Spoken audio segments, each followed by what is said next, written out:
tal aprender a investir enquanto está parado no trânsito ou então fazendo uma caminhada de manhã? Eu sou professor e as pessoas sempre pedem para mim indicação de livros e cursos, eu acabo indicando e no final, ao conversar com essas pessoas posteriormente, eu vejo que ninguém estudou, ninguém teve tempo de estudar investimento. É um paradoxo, as pessoas querem aprender, mas ao mesmo tempo não se dedicam. E aí surgiu a ideia desse curso aqui em áudio. É um curso completo de investimentos, só que não precisa estar colado na tela do computador ou se desdobrando aí no tempo para conseguir ler um livro. A ideia é fazer esse curso em áudio enquanto dirige, enquanto vai para a academia. Deixa eu me apresentar.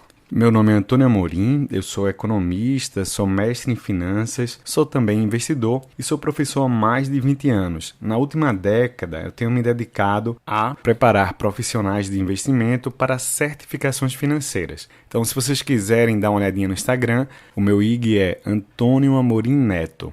Tá? Também tem um canal no YouTube, é fácil de me achar aqui na internet. Bem, agora que vocês me conhecem, vamos lá. Quem quer aprender a investir? Na primeira aula a gente vai falar sobre renda fixa e renda variável, o que é renda fixa, renda variável, quanto investir em cada uma dessas categorias, como investir e a diferença entre investimento direto e investimento indireto através de fundos. Então, pessoal, sem mais delongas, vamos lá, vamos começar então dividindo os investimentos em duas categorias que todo investidor tem que entender: renda fixa e renda variável. O que é renda fixa e o que é renda variável? Bem, a gente vai começar então simplificando esses conceitos de renda fixa e renda variável, depois a gente vai ampliando ao longo do curso. Então, se você tem um dinheiro sobrando, você tem duas opções: ou você empresta, ou você abre um negócio, ou até mesmo entra como sócio em um negócio que já existe. Então, considerando a nossa simplificação inicial, o emprestar o dinheiro seria a renda fixa, enquanto investir em um negócio seria a renda variável. Como eu falei, mais na frente a gente vai ampliar esses conceitos. Vamos começar então pela renda fixa, ou o empréstimo do seu dinheiro. Ele é considerado um investimento mais seguro, mas dentro da linha de finanças de risco-retorno, menos rentável. Finanças, quanto mais seguro for um investimento, menos rentável ele será. Quanto mais arriscado for um investimento, maior será o seu retorno esperado.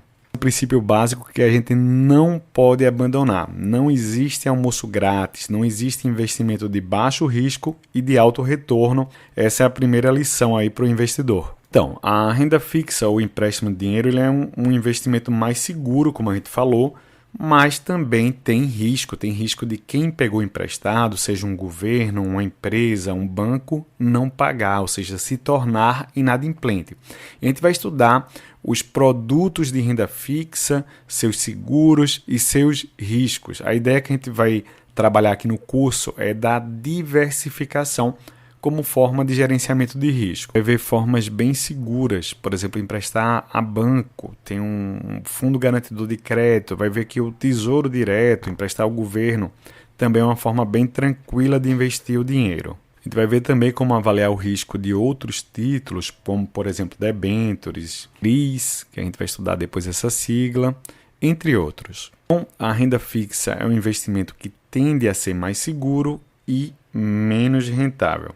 Já a renda variável, aqui no início do curso a gente vai restringir a renda variável a investimento em ações agora no início, depois a gente vai ampliar para outros produtos, tá? Inclusive criptomoedas, investimento no exterior, enfim, a gente vai ver muita coisa aqui no curso.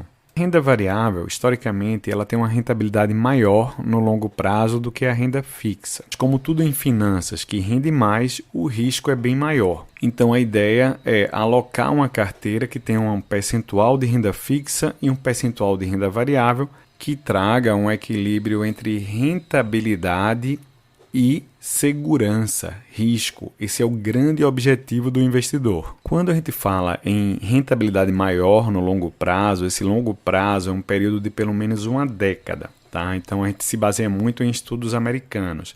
Mas no Brasil, a taxa de juros ela tem um valor bem elevado, isso causa uma certa distorção. E a gente tem décadas aqui no Brasil em que os juros, ou seja, a renda fixa, né, já que são empréstimos, tem rentabilidade maior do que a renda variável, o que, na teoria, nos traz a ideia de ter uma alocação de renda fixa no Brasil maior do que o padrão americano, onde essa distorção ocorre muito, muito raramente. Mas apesar desse comentário, a regra geral é que a renda variável tem rentabilidade maior do que a renda fixa. A gente pode atribuir 2 propósitos ao investimento. O primeiro é conservar o que foi conquistado, o patrimônio conquistado, e o segundo é acelerar o crescimento desse patrimônio. A renda fixa, ela se concentra principalmente no primeiro propósito, que é o de conservar o que você já tem, uma vez que a rentabilidade da renda fixa tende a ser baixa. E a renda variável, ela é vista como um catalisador desse patrimônio, uma forma de acelerar, até de alavancar esse patrimônio no curto espaço de tempo. Como acontece aí em determinados anos na bolsa, a bolsa chega a dobrar, o que a gente tem visto aí com criptomoedas. O problema é que as pessoas se empolgam muito com essa fotografia de uma grande rentabilidade e acabam se arriscando mais do que deveriam. Então a ideia que a gente vai trabalhar aqui é a ideia de carteira, como eu já falei, e principalmente de equilíbrio. Grande pergunta agora para a primeira aula é quanto eu devo alocar em renda fixa e quanto eu devo alocar em renda variável. A pergunta não é simples, depende de uma série de fatores, como por exemplo o horizonte de tempo do investimento, o apetite e a tolerância do investidor ao risco, entre outras variáveis. Pode falar que quanto maior o tempo que o dinheiro vai ficar investido, quanto maior o horizonte de tempo, maior o risco que o investidor pode correr. Então, se você vai dar entrada no imóvel daqui a um ano, por exemplo, é um curto espaço de tempo, você não deve correr risco. Porém, se você é uma pessoa jovem e está poupando para a aposentadoria, aí sim você pode correr muito mais riscos, ou seja, alocar mais renda variável em sua carteira. Para simplificar essa discussão, os americanos criaram a regra dos 100. Como é que é a regra dos 100? Se você está poupando para a aposentadoria, 100 menos a sua idade seria o percentual máximo que você deveria alocar em renda variável. Então, se você tem 30 anos, o máximo possível que você deveria alocar em renda variável seria 70% da sua carteira.